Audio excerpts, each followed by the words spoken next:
உலகத்தில் வந்து ஒருத்தருக்கு தீமையே தெரியாது, செஞ்சால் நன்மை தான் செய்வார் அப்படின்னா அது வந்து அந்த மனிதர் வந்து டெல்லி பாபு. மிகச்சிறந்த இயக்குநர்களை, மிகச்சிறந்த படைப்புகளை உருவாக்கி மிகச்சிறந்த தயாரிப்பாளர். காலம் அவர்கிட்ட நம்ம வந்து பிரித்தா கூட அவர் வந்து அவரோட மெயினான அவரோட ஆம்பிஷன் வந்து பூர்ணேஷனை ஒரு பெரிய ஹீரோ ஆக்கணுங்கிறது தான் நிறைய தடவை என்கிட்ட சொல்லியிருக்காரு. அவர் மகன் தான் சொல்லுவார், மாமான்னு சொன்னார், எனக்கு தெரியாது. அவர் நான் ரொம்ப நாளாக வந்து அவரோட சன் தான் நினச்சிட்டு இருந்தேன். அவரோட அக்கா பையன் அவர் அடாப்ட் பண்ணியிருக்காரு. என்னோட பையன் தான் என்கிட்ட நிறைய இது சொல்லியிருந்தார். அதனால் வந்து அவர் எங்கிருந்தாலும் பூர்ணேஷ் அவரோட ஆசை அவனுக்கு எப்பவுமே கிடச்சிட்டே இருக்கும். அதனால் நிச்சயமாக இந்த படம் மிகப்பெரிய வெற்றி அடையும். அவருடைய ஆசையாளர் இந்த படம் வெற்றி அடையும். இன்னொரு விஷயம் இங்கே வந்த பிறகு தெரிஞ்சது, கணேஷ் பேசும்போது சொன்னார் இல்லையா, ஒரு உணர்வு வந்து ஆடியன்ஸுக்கு வந்து அது போய் ரீச் ஆகிடும்னு. அது வந்து ஒரு ஒரு படம், அந்த படத்தில் வந்து திலீப் குமார் கென்னடியை வந்து கில் பண்ணுறதுக்கு முன்னாடி என்ன அது வந்து யார் சம்மந்தப்பட்டாங்கன்னு அது இருக்காது. அப்போ வந்து முன்னாடி வந்து FBI ஒரு மீட்டிங் போடுவாங்க, எல்லோரும் வந்து உட்காருவாங்க, ஒருத்தர் வந்து பார்ப்பாங்க, நோ டைலாக், திரும்பி போயிடுவாங்க, எல்லாம் எழுந்து போயிடுவாங்க. அடுத்தது அந்த மர்டர் நடக்கும்.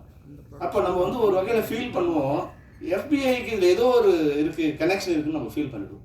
இந்த வார்த்தைகளும் இல்லை. அதான் அந்த உணர்வு வந்து வார்த்தைகளால் விவரிக்க முடியாத உணர்வுனா சைலன்ஸ் வந்து காமிச்சிடும். அது மாதிரி இந்த மேடையில் வந்த பிறகு நான் நிறைய நூற்றுக்கணக்கான இசை விழாக்கள் நான் கலந்துக்கிட்டு இருக்கேன். ஆனால் ஒரு சில விழாக்களில் தான் அந்த யூனிட் அப்படியே மேடையில் உட்காந்துருக்கும். இங்கே பார்த்தா அந்த யூனிட் டோட்டலாக உட்காந்துருக்காங்க, டைரக்டர்லேருந்து, ப்ரொடியூசர்லேருந்து, ஆர்டிஸ்ட்லேருந்து. அந்த மாதிரி படங்கள் எல்லாமே வெற்றி அடைஞ்சிருக்கு. லப்பர் பந்துலேருந்து எப்போ ஒரு யூனிட் வந்து தயாரிப்பாளர் முதல் கேமராமேன்லேருந்து, மியூசிக் டைரக்டர்லேருந்து, ஹீரோலேருந்து, கடைசியாக செகண்ட் லீட்லேருந்து, பழைய செகண்ட் லீட்லேருந்து இங்கே வந்து உட்காடுறாங்களோ, அப்போ அந்த அது ஒரு எல்லாருமே ஒன்றா டெடிக்கேட்டாக ஒர்க் பண்ணியிருப்பாங்க. ஒரு காம்பினேஷன் ரொம்ப நல்லா இருந்திருக்கும். அதனால் இவங்களோட கூட்டு முயற்சி ப்ளஸ் ஒற்றுமை, படம் முடியும் போது கூட தயாரிப்பாளர் சிரித்த முகத்தோடு இருக்காருன்னா அந்த படம் வெற்றி இருக்குது அப்படின்னு தான் அர்த்தம். அது மட்டும் இல்லாமல் அவர் சொன்னார் வந்து ஜெயித்து பேசும்போது சொன்னார், சார் நான் அங்கே இருந்தேன்னு.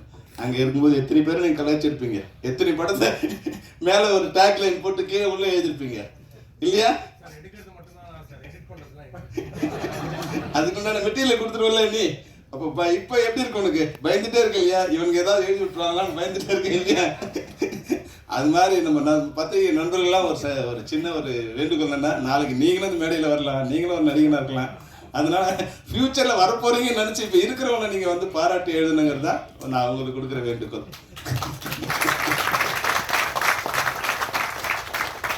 நிச்சயமாக இந்த படம் வந்து என்னோட பிரார்த்தனை, தேவுக்காவது இந்த படம் ஓடணுங்கிறது. தேவ் வந்து எங்கள் குடும்பத்தோட எல்லாரோட மிக இனிமையான நண்பர்.